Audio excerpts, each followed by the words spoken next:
Sziasztok! Üdv újra ismét itt a csatornámon, és remélem, hogy jól vagytok.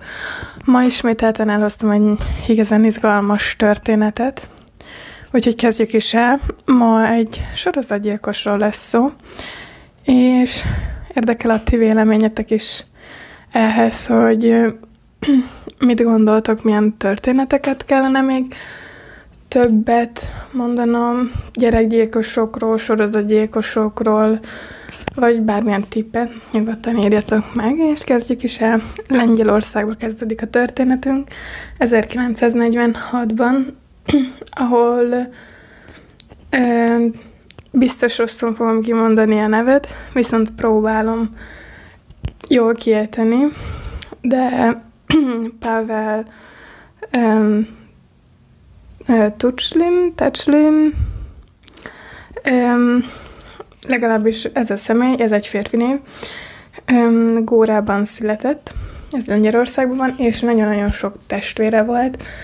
Igazából ők vidéken éltek a szüleivel, és mivel vidéken éltek, igazából a gazdálkodás ment nagy üzembe, tehát ez egy gazdálkodási család volt. Viszont a gyerekkora nem volt nagyon könnyű Tuchlinnak. Miért is? Hát igazából erre van egy egyszerű magyarázat, az apja alkoholista volt. És gyakran az alkohol egyes személyekben az agressziót is kiváltja, ezért nagyon sokszor megverte fiát, és ő nagyon sokat szenvedett el miatt. Illetve neki volt egy másik betegsége, méghozzá az, hogy ágyba pisilt, és ezt a szülei úgy könyvelték el maguknak, hogy ez direkt csinálja, amikor nem is tehetett erről a dologról. Tehát ő nem tudta ezzel folyásolni, egyszerűen ez volt a betegsége, de ezért is nagyon sok verést kapott szegény. És nem voltak igazán barátai, mivel ez a környező településeken elterjedt, hogy ágyba pisil, és ezért mindenféle gúnynevet kapott, és kiutálták, illetve iskolába zaklatták is szegényt. És 18 éves volt, amikor elköltözött otthonról egy új élet reményébe. Az volt a célja, hogy munkát találjon, és újra kezdhesse az életét, és hogy már ne zaklassák az emberek. És én igazából építkezésnél segédként volt ott, és rendesen keresett is pénzt, és egyelőre igazából azt lehetett látni, hogy megváltozott ténylegesen az élete. Első feleségét el is vette, lett egy gyerekük, viszont hamar észrevették, hogy hát köztük ez nem tartós, ezért el is váltak. És itt nagyon mély pontra került Tuchlin, mivel ismételten egyedül volt az életben, és valahogyan tovább kellett csinálnia. Majd egy diáklányt vett észre, és igazából egy hatalmas, kabátkát hordott, de tényleg hosszú volt, és alatta nem vett föl ruhát, és ennél a diáklánynál szétnyitotta a kabátot, ahol meztelen teste volt, és a lány elkezdte kinevetni.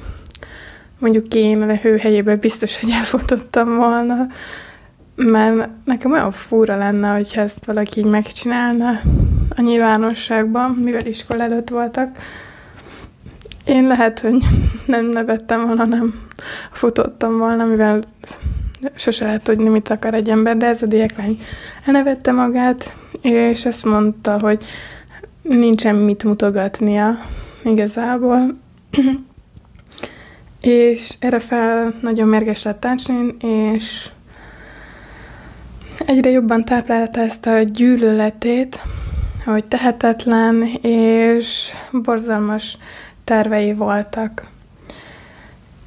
Majd elhagyatott helyeket keresett fel, illetve nézegetett, ahol 8 évig egy szörnyű büntettet követett el. 9 embert ölt meg, és 11-et pedig megpróbált, de nagy sebesülésekkel sikerült nekik megmenekülni.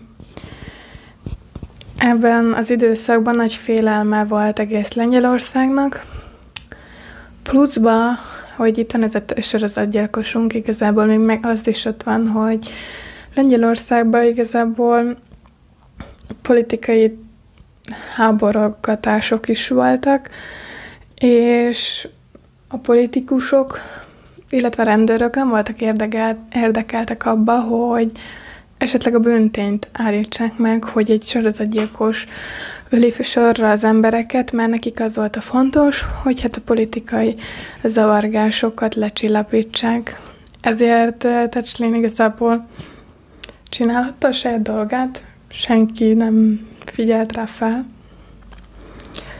És tényleg ebben az időszakban a nők, lányok nem mertek kimenni esténként az utcára.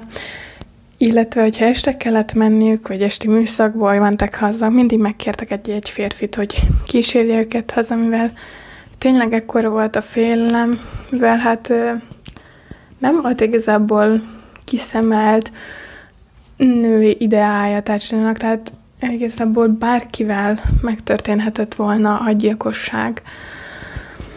Ő igazából kihasználta azt, hogy hirtelen meglepte a nőt, és akkor már el is vitte magával, tehát nem volt kifejezetten kiszemelt női típusa. És az első lány áldozatának azt lehetett észrevenni, hogy fejbevágta egy kalapáccsal, és ezt gyakran észre lehetett venni az ő tetteibe, szinte minden tettét kalapáccsal vitt végbe, és ezt a módszert, ezt a szüleitől tanulták el, mivel ők hát így bénították el az állatokat, hogy kalapáccsal a fej hátsó részét megütötték, többször is akár, és úgy lebénult az állat, hogy nem tudott már mozogni sem, illetve eszméletlen lett, és Tetslin pont ezt játszott el a lányoknál is. Megütötte őket, és teljesen lebénultak. Majd egy pincérlányt is megtámadott, kalapáccsal leütött, és a fák, illetve bokrok közé húzta. Viszont neki szerencséje volt, mivel egy fiatal pár jött, akik észrevették, és Tetslin odament ahhoz a párhoz, teljesen kétségbe esetten, hogy talált egy lányt a bokorban, és hogy míg ő elmegy segítséget kérni a kórházból, addig a fiatal pár figyeljen a lányra, és ő teljesen nyugodtan hazasétált, és ez a lány nem kapott kórházi kezelést, legalábbis nem Tetslintól. Majd igazából a fiatal pár teljesen jól cselekedett, mivel ők bevitték a kórházba, és végül is kapott kezelést, és szerencsésen túlélte, de mivel sötét volt, nem tudta jól leírni, hogy hát akkor ki volt a tettes. Majd egy hideg januári napon ismételten egy nőt ütött meg kalapáccsal, viszont ismételten megzavarták, és a harmadik nő is megmenekült. Viszont akiket megölt, mivel belehaltak a sérüléseikbe, azokat meg is erőszakolta, illetve nem mindegyiket erőszakolta meg. Igazából kihasznált az összes fantáziáját, amit megcsinált velük, majd teljesen nyugodtan otthagyta őket, ahol belehaltak a sérüléseikbe. Általában próbálta itt az arctájéket ütögetni, azzal a céllal, hogy felismerhetetlenek legyenek az áldozatok, illetve nehezebb legyen beazonosítani őket. Általában busszal utazott, vagy vonattal, és letartóztatták, mivel a munkahelyén eltűntek a kalapácsok, és ezt észre is vették, hogy hát ellopta őket, ezért letartóztatták. Majd miután leölte a börtönbüntetését, új munkát vállalt, és ismételten egy építkezési cégnél, ahol a vasútat építették, és ott igazából az volt a feladata, hogy a építkezéshez való szerszámokat kiadja, tehát igazából simán el tudott egy-kettő szerszámot lopni, és senkinek nem tűnt fel, legalábbis egy ideig. Busszal utazott, amikor egy 21 éves ápolónőre esett a választás, akit megtámadott, és 15-ször ütötte arcon, és végül is sajnos belehalt a sérüléseibe, és vele is eljátszotta a pervers fantáziáit. Viszont amikor egy patakba akart megmosakodni, akkor beleesett a kalapácsa, amit végül is a rendőrök megtalálták, és a kalapácson rajta volt a cégnek a logója, ami által be tudták azonosítani a céget, és minden listát lekértek, hogy kik kölcsönöztek ki szerszámokat, de mivel Tácslin ellopta a szerszámot, így nem volt a listán rajta, és ismételten megúszta ezt a tettet. Igaz, nagyon kevesen volt, hogy lebukjon. Majd egy 30 éves hölgyet, Anasztáziát is megszámadott, aki szintén belehalt sérülésébe. Majd visszaköltözött szüleihez, és újra házasodott, Reginát vette el, és közösen lettek gyerekeik. És egy ködös nap volt, amikor egy gyári munkás lányt támadott meg. Ismételten megverte az arcát, illetve a fejét, hogy lebénuljon teljesen, és átdobta a falon, de mivel túl közel volt a rendőrség épületéhez legalábbis, így hamar felfigyeltek, hogy hát itt megint gyilkosság volt, és most már teljesen komolyan vették a történteket, és egy külön csapatot hoztak létre a rendőrök, hogy megtalálják ezt az embert, tehát Tácslint, és a Skorpió nevet kapta ez a gyilkos, mert még nem tudták a nevét, azért, mivel hirtelen és kegyetlenül támadt, meglepetésszerűen pont, mint egy skorpió. És Tácslin egy nagyon-nagyon rossz tettet csinált, ami később ahhoz vezetett, hogy rátaláltak a rendőrök, ellopott egy teherautót, plusz állatokat is ellopott, és a teherautóval még az utána lévő napokban ment is, tehát ez nem volt jó húzás nyilván, és egy nőt látott az út szélén, ez a nő éppen haza akart menni, viszont elütötte a terkocsijával, és az erdőbe vitte.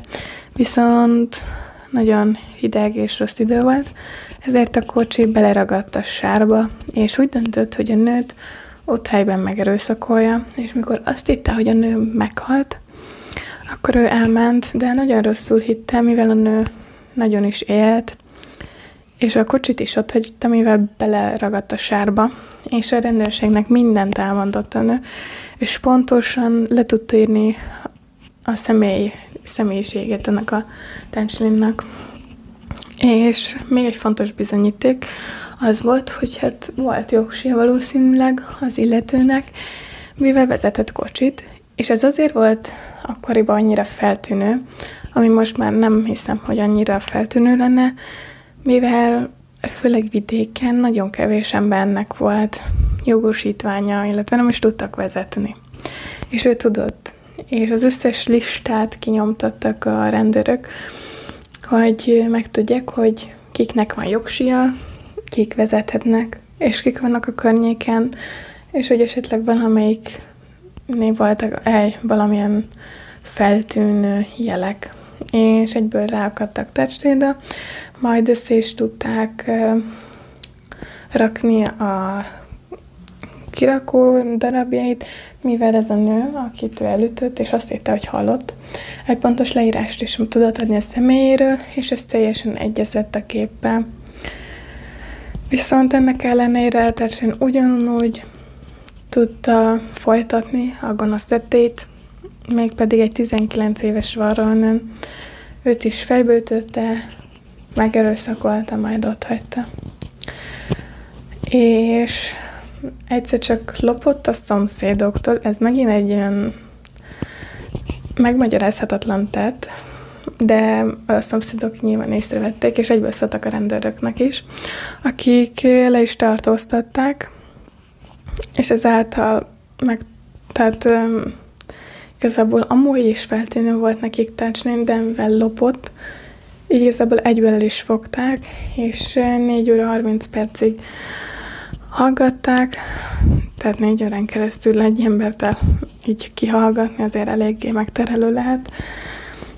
Kezdetben nagyon nyugodt volt, nyilván nem akart a rendőrséggel igazából ellenszegülni, mivel tudta, hogy rosszak az esélyei akkor, és bevallott mindent, de nagyon-nagyon büszke volt a tetteire, sőt azt is mondta, hogy ő szívesen be is mutatná, mit hogyan csinált, és teljesen magabiztos volt, és még magát ünnepelte is, hogy hát ő mit tudott csinálni, és amikor vádat akartak emelni ellene, akkor igazából ő kijelentette, hogy hát ő ártatlan, meg hogy a rendőrök manipulálták, és hogy 3 évig kellene egy pszichológiai intézetben lennie, ebben állapodtak meg a rendőrökkel, és ezt hamar átnéztek rajta igazából, mivel hát nyilvánvalóan nem történt ilyen megállapodás.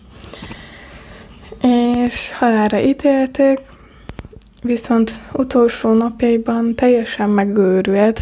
Ez tipikus igazából a sorozatgyilkosoknál, hogy még utolsó napjaiban is érezni akart ezt a hatalmat, hogy ő parancsol.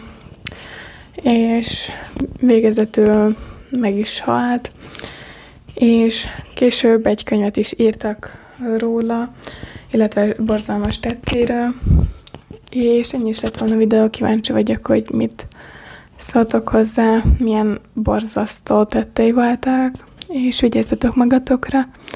Sziasztok!